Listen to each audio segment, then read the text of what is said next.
Today, I'll be talking about our project on human-centered AI for autism diagnosis, designing context-aware assessment tools for Indian children. Autism spectrum disorder is a neurodevelopmental disorder characterized by the impairments in social interaction and the presence of repetitive behaviors. In the absence of biological markers, the diagnosis of autism is basically dependent on parent reporting and the observations made by the clinicians. This introduces a lot of subjectivity in the diagnostic procedure, which is dependent on the expertise and experience of the experts.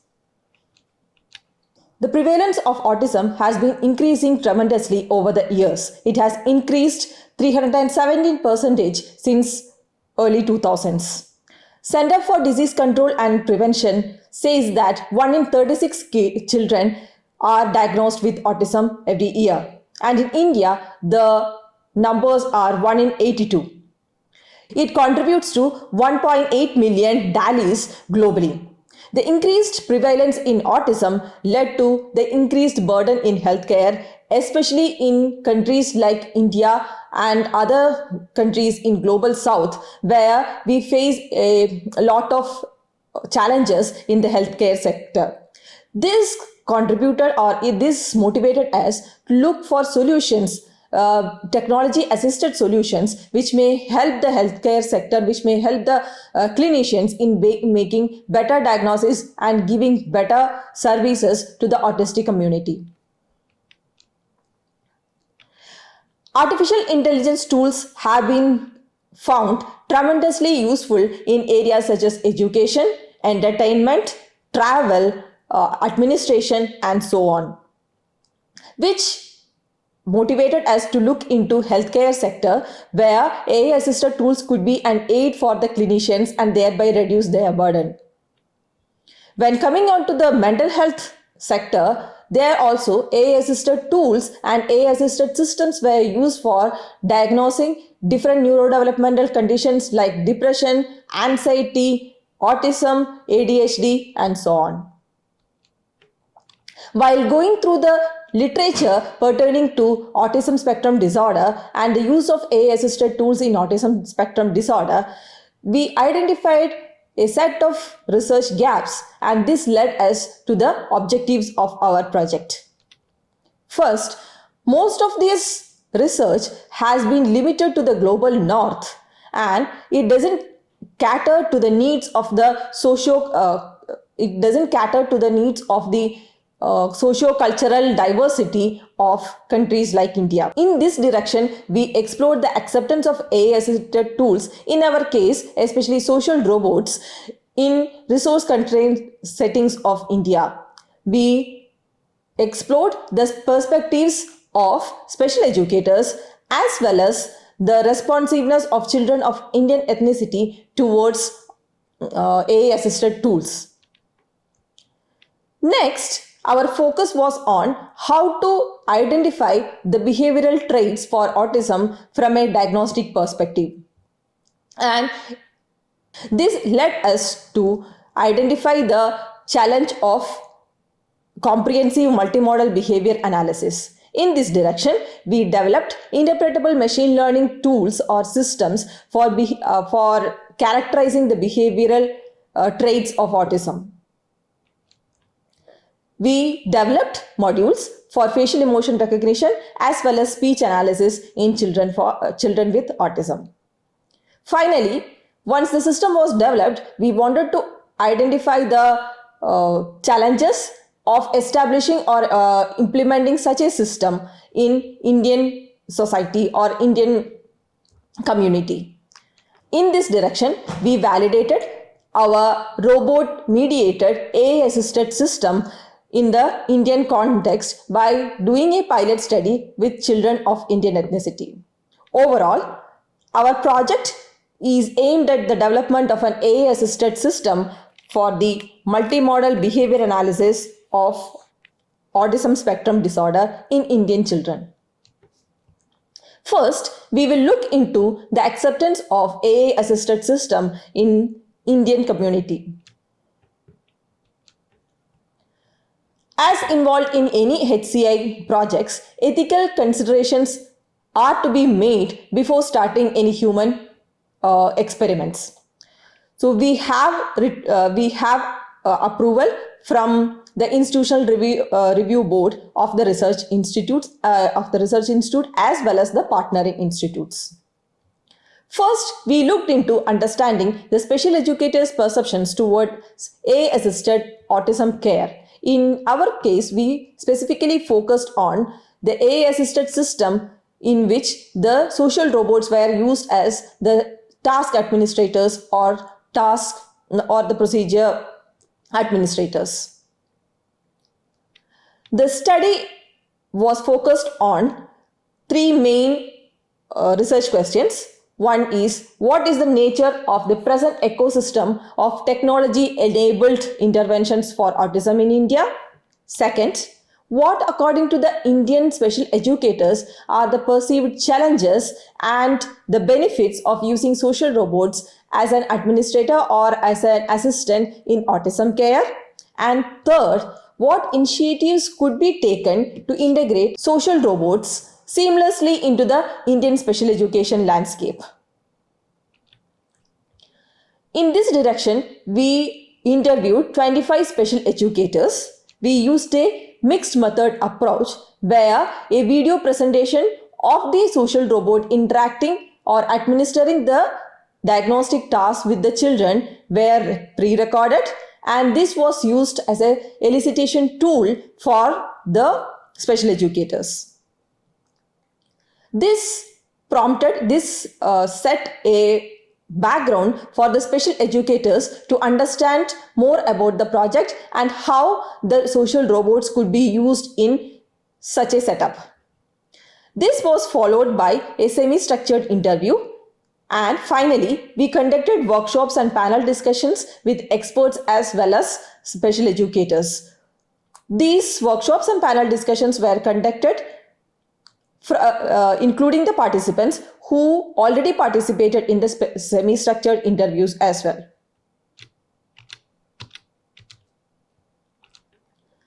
As a result of the study, there were few main findings that came out. First, highlighted the socio-technical context of the current ecosystem of autism care in India. It highlighted the distribution hierarchies, distribution of resources, and the role of hierarchy in the distribution of resources in the special education sector in India, and details about the educators' sentiments towards AI-assisted or technology-enabled solutions. The special educators expressed that the social robots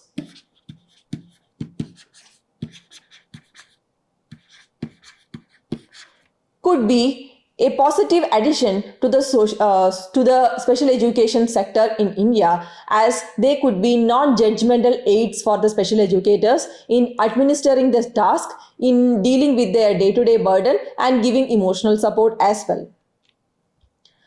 They also expressed the concern that these social robots or AI-assisted tools are expensive machines, and they express their concern in the authority to use the system and to take responsibility if some damage has happened to these tools.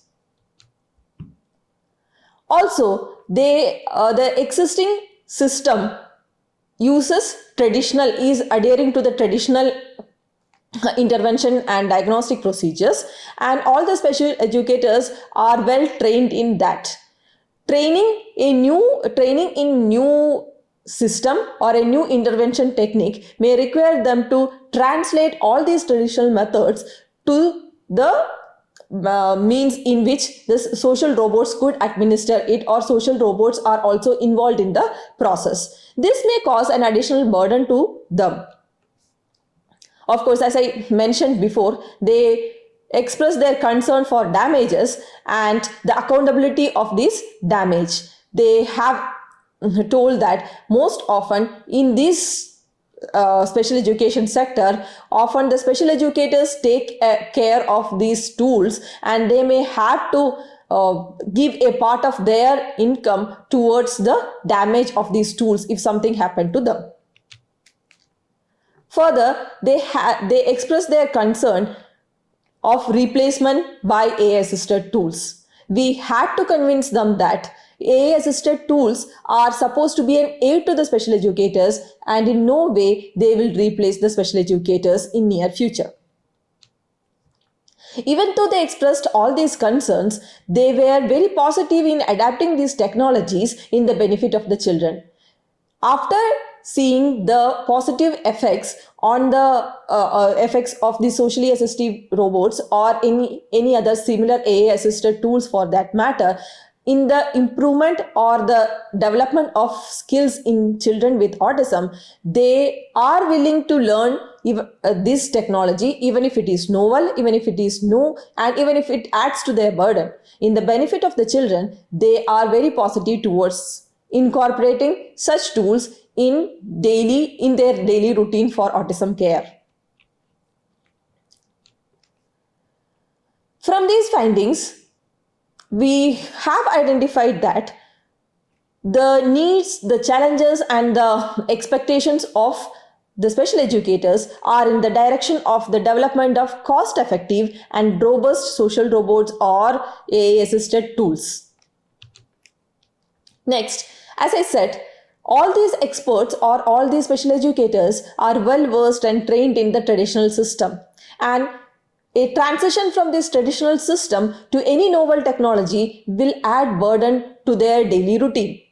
So the tools that are developed should be developed in such a way that there is ease of integration of these tools with the existing methods or approaches. The special educators also highlighted the need for catering to the diverse population of children with autism spectrum disorder. As ASD is a spectrum of symptoms, its presentation also varies from one child to another or one individual to another who is affected by ASD. In that case, the tools which are developed should be customizable to the needs of each child, each individual, and it should be catering to the diversity of the symptoms presented in these children.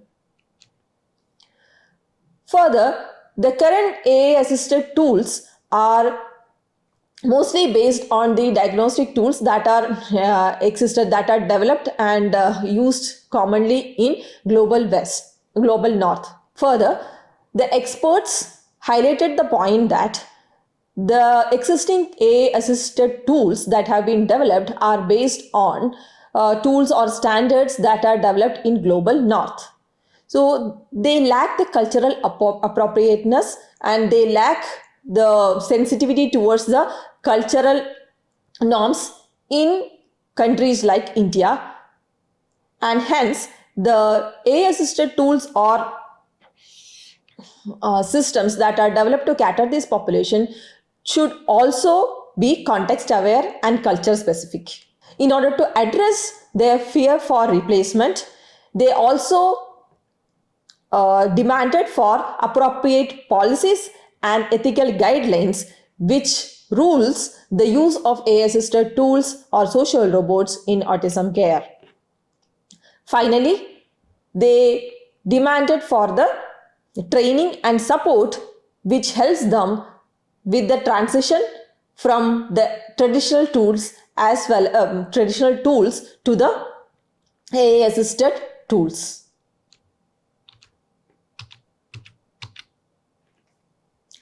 Overall, our study highlighted that despite challenges, special educators have positive sentiments about integrating social robots or AI-assisted tools as aids for children with autism, expecting positive outcomes in the diagnosis and interventions.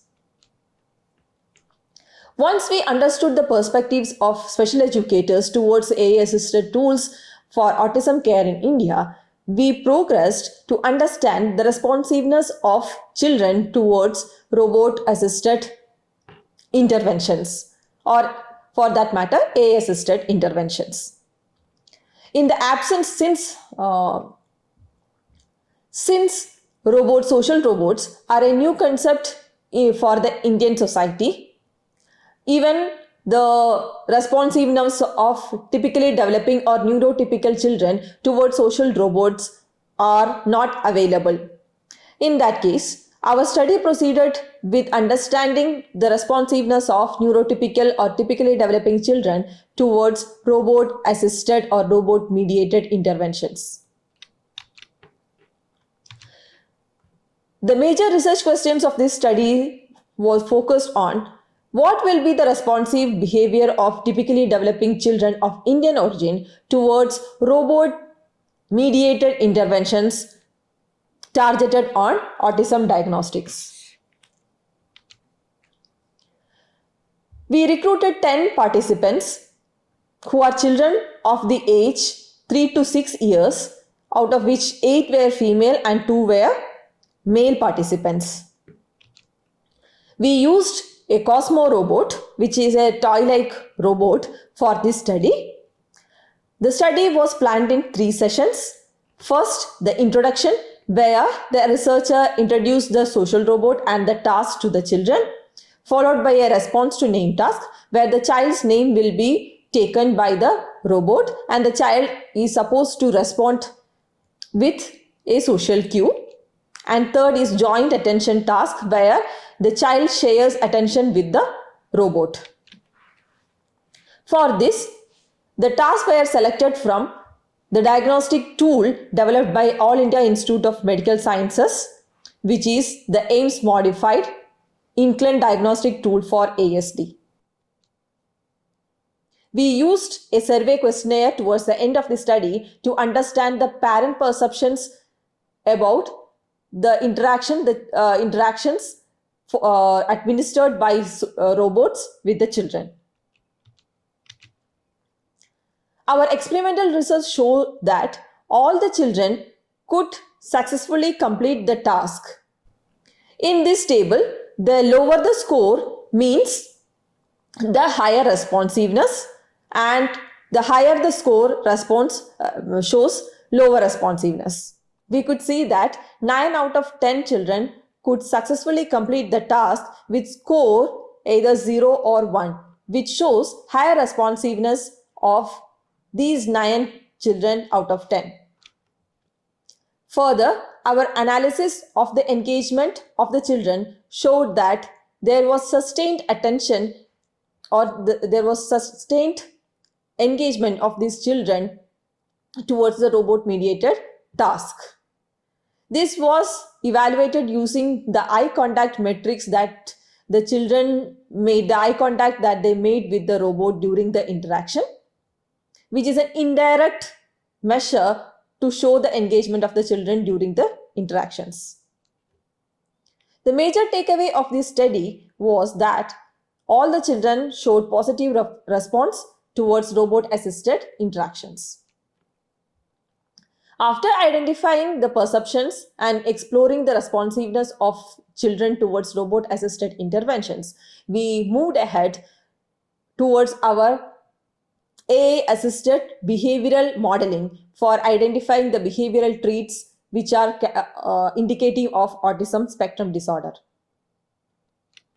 First, we looked into identifying the facial expressions of children. In the absence of enough data set for training large-scale deep learning models, we formulated our problem in scarce data settings. Facial expressions are kind of like a mirror to our mind, or they show what our intentions and emotions are to some extent. Towards this, we formulated a source-free multi-source transfer learning approach. Our hypothesis was that the knowledge gained from multiple data sources of similar domains could be leveraged to inform a new target model on a related task. In the absence of sufficient data set for training large-scale deep learning models, we formulated this problem as a multi-source transfer learning problem. We identified that even in the absence of large facial emotion data set for child's emotions, there are smaller data sets which are available, and there are many pre-trained models which are available, which are trained on these emotion data sets. So why can't we leverage the information that these models have already learned, which led to our multi-source transfer learning approach. Our hypothesis also assumed that the knowledge gained in such a way will be more generalizable and can perform better on a new domain.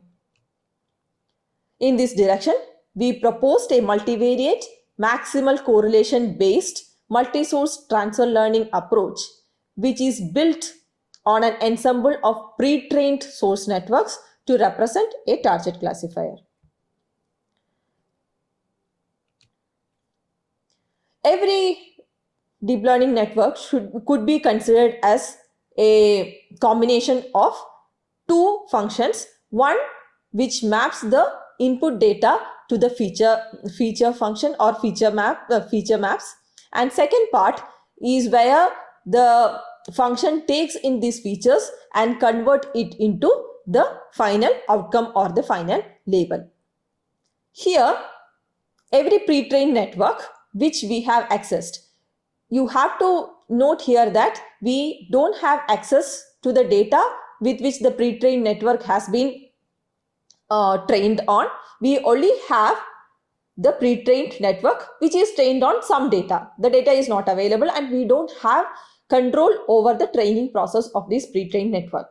So as I said, this network could be considered as two parts.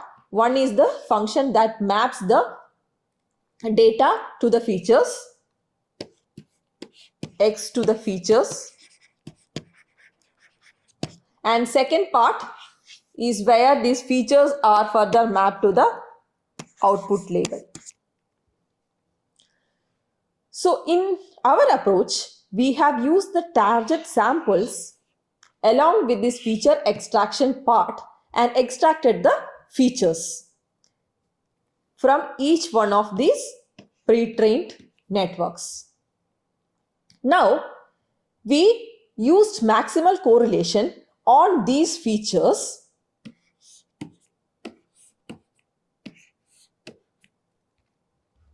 to find out the maximal correlation functions GSY for source 1, GSY for source 2, and GSY for source n. Now, these functions are formed in such a way that the maximal correlation coefficient rho of S1, rho of S2, and rho of Sn, the aggregate maximal correlation, is maximized in this ensemble. I will repeat once again.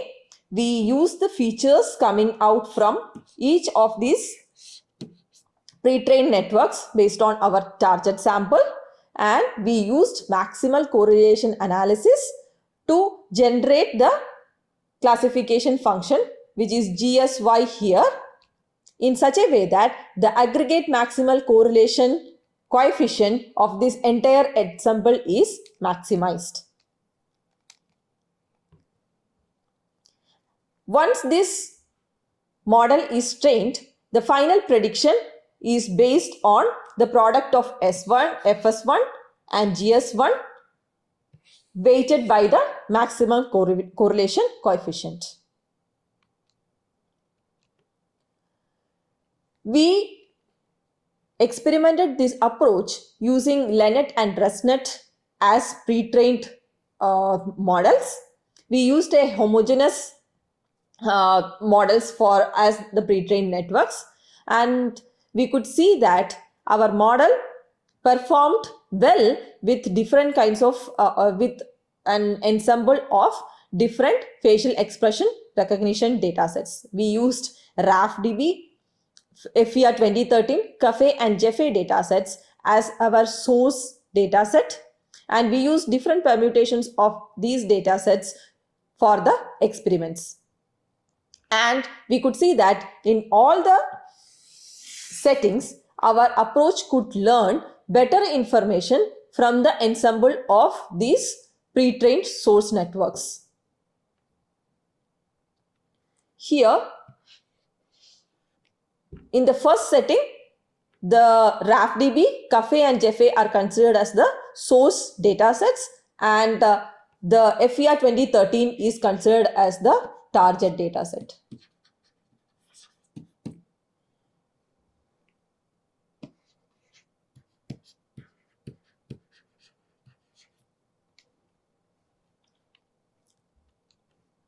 Further, in order to identify the generalizability of this approach towards other image datasets as well, we performed the experiments on other image datasets. We performed the experiment on a lab curated children's facial expression data of which consists of facial expression data of children of Indian ethnicity. With that as well, our MSTL MCA approach performed relatively well with the state-of-the-art approaches. We could also find that our approach could learn from lesser number of data samples, and further we could see that the higher the correlation coefficient, the higher the contribution of a source task towards the target task. The key takeaway of this approach was that the MSTL MCA approach could translate the knowledge learned from multiple sources to target task, and this has been further validated using benchmarks dataset and lab curated datasets. We then proceeded towards the speech signal analysis for autism diagnosis. There are multiple approaches that have been explored for the automatic extraction of speech behaviors for autism. For example, social interactions were measured using voice characteristics, the intonation and the rhythm of speech, different acoustic features, etc., were used for the identification of ASD behaviors in children. And there were many automated language markers that were identified for the ASD behaviors. Our hypothesis was that many of these features are basically oriented on the prosodic and acoustic features, and there has been less focus on semantic and pragmatic features of speech. Based on this, we formulated our hypothesis that children with autism exhibit distinct semantic and pragmatic language features, which could help in better identification of the speech behaviors indicating autism. Further, the presentation of speech behaviors may differ according to the language variabilities. We first identified the significance of semantic and pragmatic features for distinguishing children with ASD and TD, and then we evaluated the automatic detection of features for Hindi language, and then performed a cross-linguistic analysis for speech features in Hindi and English. For English data, we used child's dataset, and for Hindi, in the absence of any valid dataset for use, we collected the dataset from children who are neurotypical as well as who are under the spectrum. For collecting the data, we conducted a session which consists of 8 diagnostic activities, including emotion identification, pointing, imitation, conversation, response to name, joint attention, ball catching, drinking from a cup, handshaking, and so on. These diagnostic activities are selected from the Inclin INDT ASD tool for autism screening. There were 15 participants from ASD and 18 participants from TD group. The age groups were 4 to 14 for ASD and 4 to 10 for TD.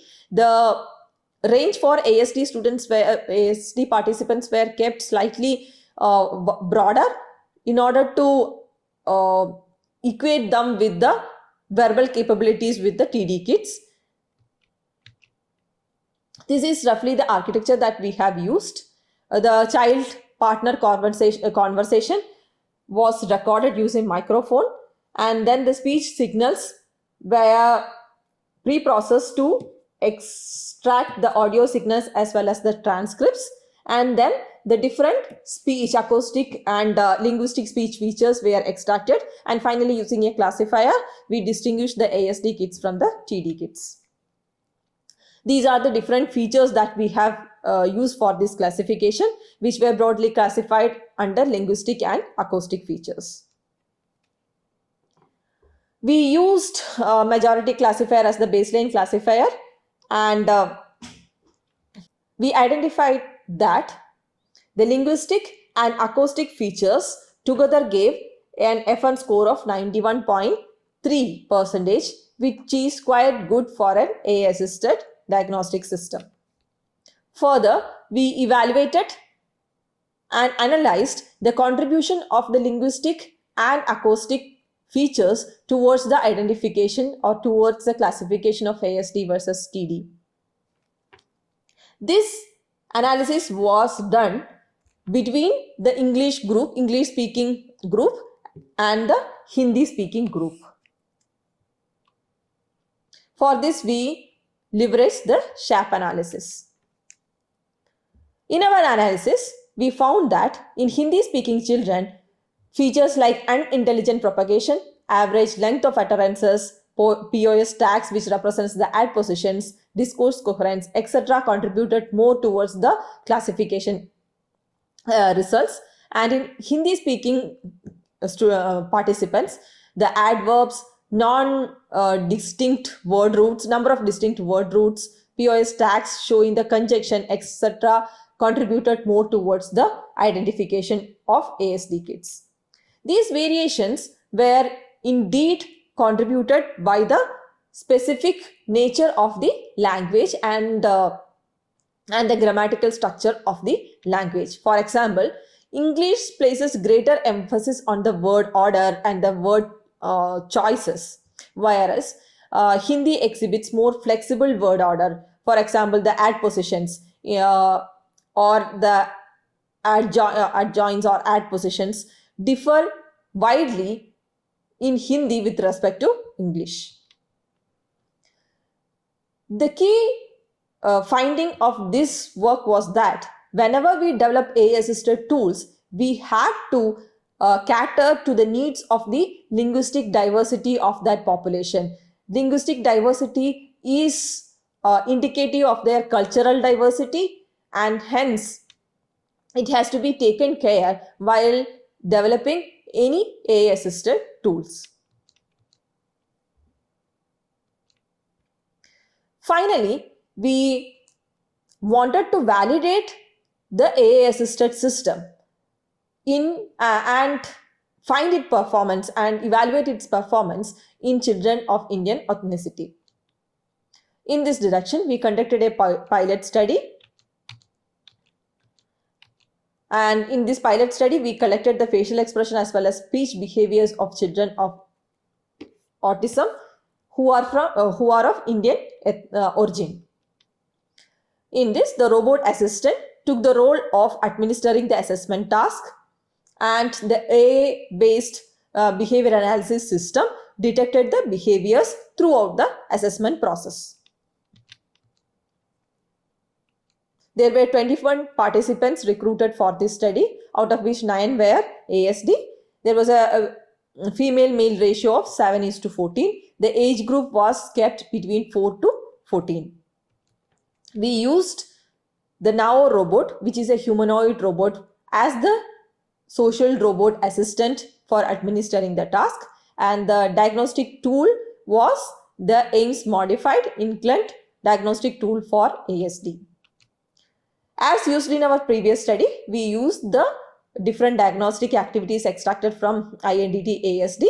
which are conversation, response to name, response to joint attention, functional limitation, anticipation of objects, and vocabulary and emotions. Each child engaged with both the human administrator and a robot assistant. The participants were divided into two groups. In one group, they interacted with the human administrator first, followed by the robot, and the second group, they interacted with the robot and then the human administrator. We wanted to avoid the bias of novelty when the children are interacting with the robot first. That is why we use two groups. This is the architecture of the system used. The child interacted with the expert or the robot mediator, and during which the audio and video data were collected, and this audio data was sent to the speech recognition module or speech analysis module, and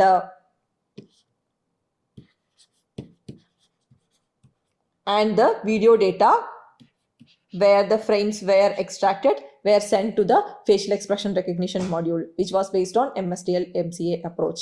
Finally, the predictions were made based on the features extracted from speech modules and the audio module, video module.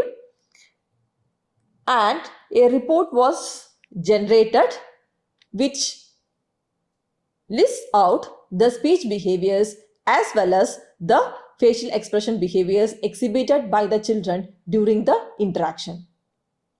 This report could be shared with the experts so that they can use this to cross-verify their observations during interventions. We found that in both the groups, the robot-mediated system using the AI-assisted analytical tool gave comparable accuracies with the human administrator. The mean accuracy is 76.19 with an F1 score of 78.26. This showed positive evidence towards AI-enabled robot-assisted assessment systems. In this work, the main contribution was towards the development of an AI-assisted system for the assessment of ASD in children of Indian ethnicity. The traditional system being highly reliable on the expertise and experience of the clinicians, our tool gives an aid to these clinicians by reducing their burden and by making more engaging interactions possible for the children during the diagnostic procedures. Our system is a good example where the HCI and AI hold hands and develop a solution that is in the benefit of children, or in specific case of children with autism. These are some of the references that you can follow to understand more about this domain.